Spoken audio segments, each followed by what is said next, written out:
I'm Jennifer Forbes here at the Hampton Park Library in our community garden, back with another episode of Fruits and Readers.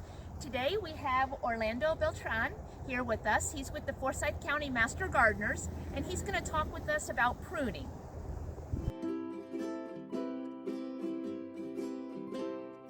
So Orlando, can you tell us what is pruning and why do we need to prune our gardens? Well, pruning is a process that we have to have in order to maintain the flower garden as well as the vegetable garden in good shape. And it's for the health of the tree or the plants.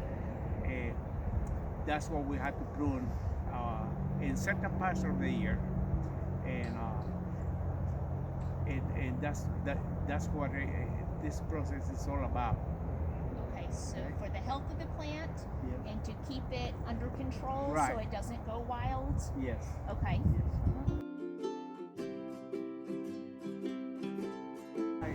This the most important things that we have to have is a different kinds of pruning tools.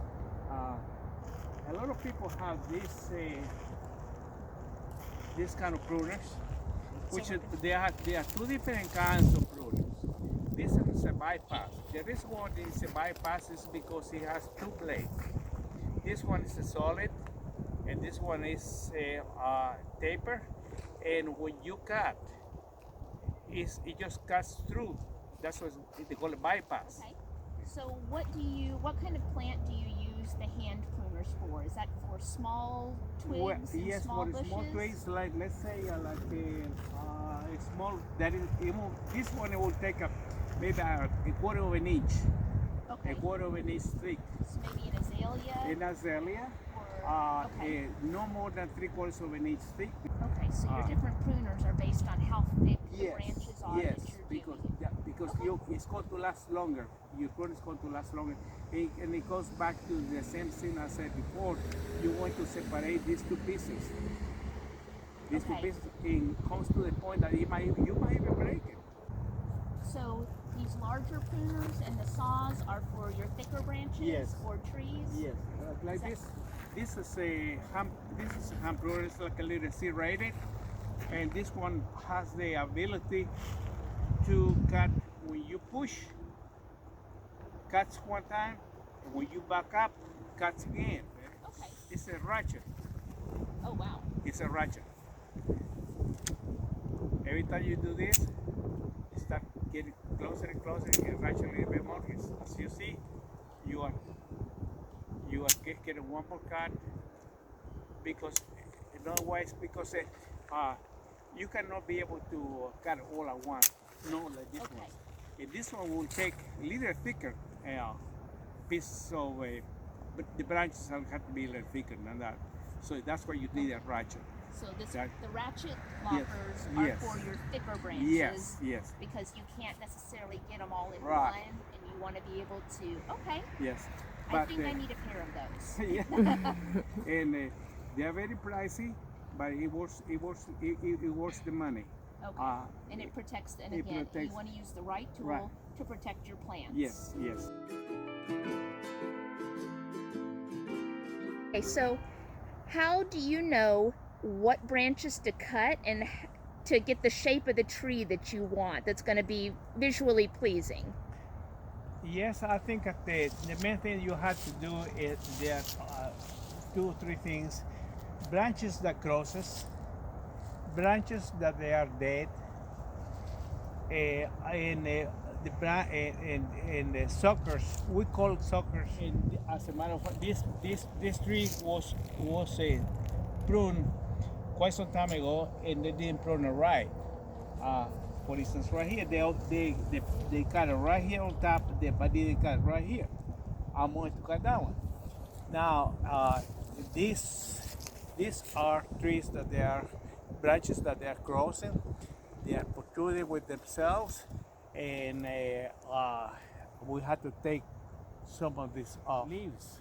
So that's what we need to prune right in the fall, in the late in the winter, because the tree is dormant. It won't affect the tree. It's going to give a good growth when it start budding. This applies to the fruit trees especially, and ornamental trees. So I'm going to start right now. The first thing I'm going to do, I'm going to cut this the piece of wood, the wood, supposed to be the wood. And what I usually do is I'm going to cut it a little bit above it, almost flush, not flush, because see, it's going to cut the tree. As you see, when I cut, I always leave it, I put it in an angle. The reason why I put it in an angle is because if it rains, this tree is going to start drying, and then the water is going to get into the crevices right here, and then it's going to start creating a fungus might be in there, might be get a outer border, you know. Like now we want to see this these branches are crossing. It's so hard to find out how we are right here, so we're going to cut these ones right here. As you see, I'm using this little baby right here, so I'm going to cut it right here, and I'm going to cut it in an angle because this branch is hidden right here. It's going anywhere. Just looking for light. So I'm going to cut this one.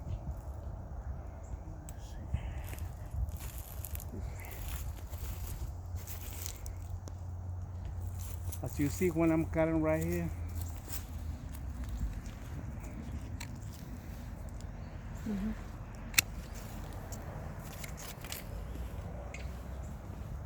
And this one right here, because this one is growing right there. Yeah. You have to make 3 cuts. First cut is going to be right here.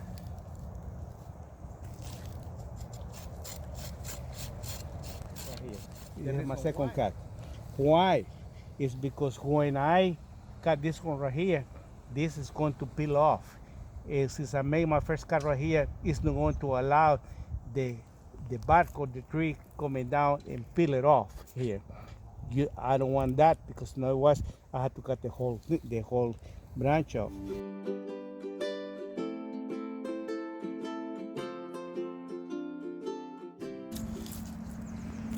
If I won't have to make that cut, I'm going to do it on purpose. See how it happens? It stops right there. First cut, second cut, now we go to the third cut.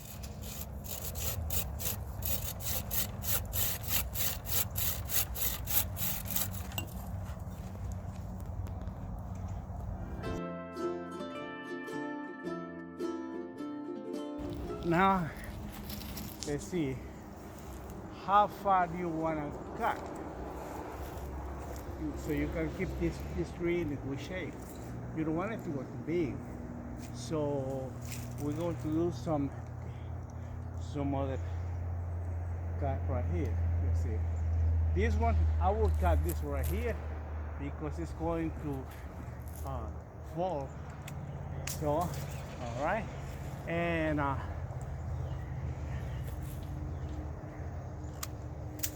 here. Now we're going to start right here. This is another one. You see that right here? This is the same. It's going to be the same principle that we had before, because it's going to start rubbing. So one of these has to be gone. We're going to leave the one that is more, that is stronger, is healthier. This is going to cut it right there. And as said before, you gotta cut it on an angle. Now this is. Now we're going to cut this right here, and the reason why I'm going to bring this right here, because I'm going to cut above the bud, above the bud. This is the bud right there, that little bud right there. You don't see it very well now because, see, so I'm going to cut it right here. remember you have to cut in an angle. It's about the bud, just a little bit about the bud. I'm taking my time so you can see it. Okay. This is a heading cut, This right? is yes. This is a heading cut right here. And about the bud in an angle. And this will keep the branch from growing too long or Too long. too tall? Yes, too tall. And what happens is that these cuts are going to enhance the growth all over here. So that's going to encourage it to put out more branches More, along, yes, along the branch, Right. along the thicker See part that? of the branch. Okay. See So that? heading No. stops the growth from continuing along that Right. path and encourages more branch growth to help the tree fill out. Yes, Okay. Now, here I'm going to try to keep it the same shape, the same length, so it's going to look good. You know, I'm going to, I would say, when it's better cut a little bit less, because you can always cut back later on. Okay, so give yourself some room to cut back Yes, a little more later yes, if you yeah, need to. Well, see, now this is, I'm going too much. So what I'm going to do is I'm going to get the loper. I'm going to use the, because it didn't do the job. Yeah, thank you.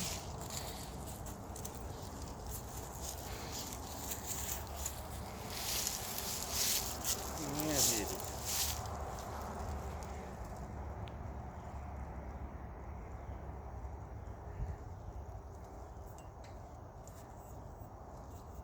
It's going to snap back. See that? So this, okay, like I said before, I left it a little bit longer because I can always cut back later on. Because once I cut, I kind of put it back. And you cut above the bud to Yes. encourage the growth below Right, the bud. right. Now this one is Robin. I'm going to cut this right here because it's going. If I do some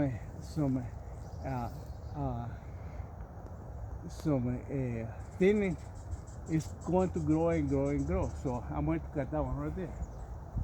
So you're going to cut the whole limb because it's growing into yeah. the middle of the tree and Uh-huh. it's crossing. Right. And if you cut the limbs Right. up or the twigs up above, it's just going to encourage it to put out more growth again into the middle of the tree. That's so right. you're cutting this whole one off. Uh-huh.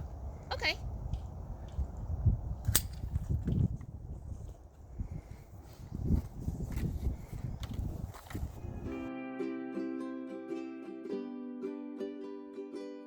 This is a crepe metal. We have different kinds of crepe metals. Some of them are small ones, versions, different species. I don't know. This one is a tonto. But there are some things that we have to address about the crepe metals. That they didn't apply the 3-cut method. And that's what happened right here. They didn't. They should have applied the 3-cut method that we had seen before. So they peel off the tree. Also, the crepe metal is very. It's not invasive, but it creates a lot of suckers. This somebody did some work in this tree, but they didn't cut all the way down.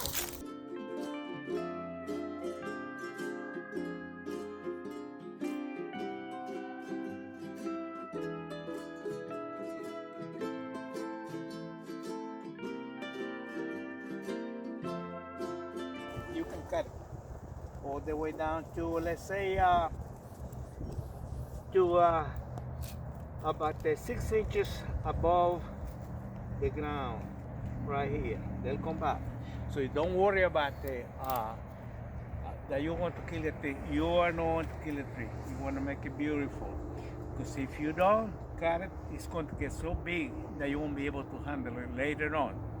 And you're going to enjoy your flowers, your hummingbirds, butterflies, good pollinators.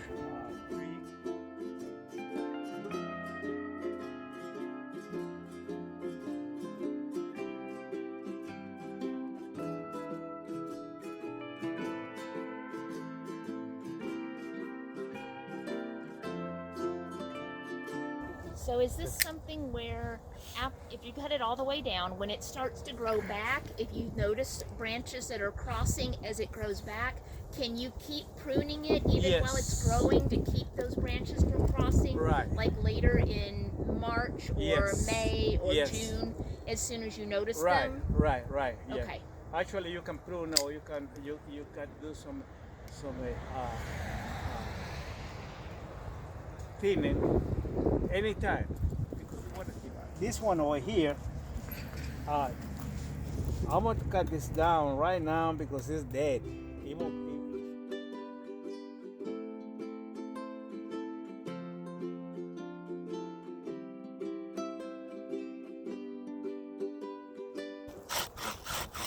I'm not applying the three cut method in here because it's dead.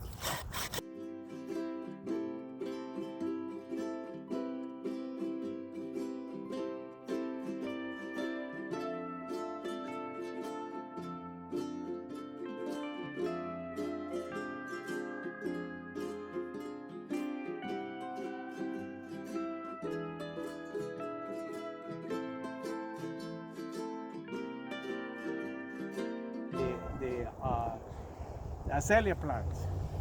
Then the azaleas you can prune them, and right after it finish blooming, because once the season stops about the blooming time of the azalea, they start working on the new growth. They start getting all the nutrition for the next year. Okay, so with azaleas, you don't prune them in winter. Those are one of the bushes you don't prune in winter. You want to prune them later in summer or fall when they're done blooming. Yeah, that's right. Okay. So azaleas you want to wait. So it's always important to research what you have in your garden and look up the best time to prune them. A lot of times your woodier and your trees and your woodier bushes, those go dormant, and those are the ones you really want to prune in the wintertime. But always research just to be sure you know when to prune them.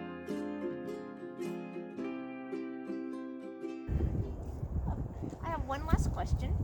If somebody has a question about any gardening advice or tips, can they call the Master Gardeners for advice? Yes, you can call the Master Gardeners for advice. We do that over the telephone. Unfortunately, we don't have enough Master Gardeners to do home visits.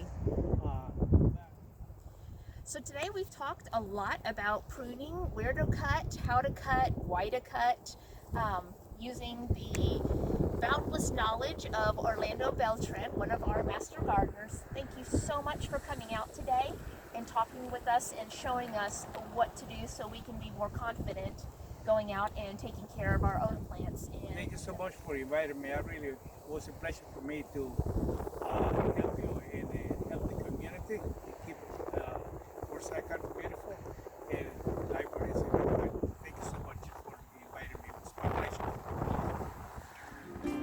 For more information on what to prune, how to prune, and when to prune the plants in your garden, check out the Creative Shrub Garden, the Pruner's Bible, or Pruning Simplified.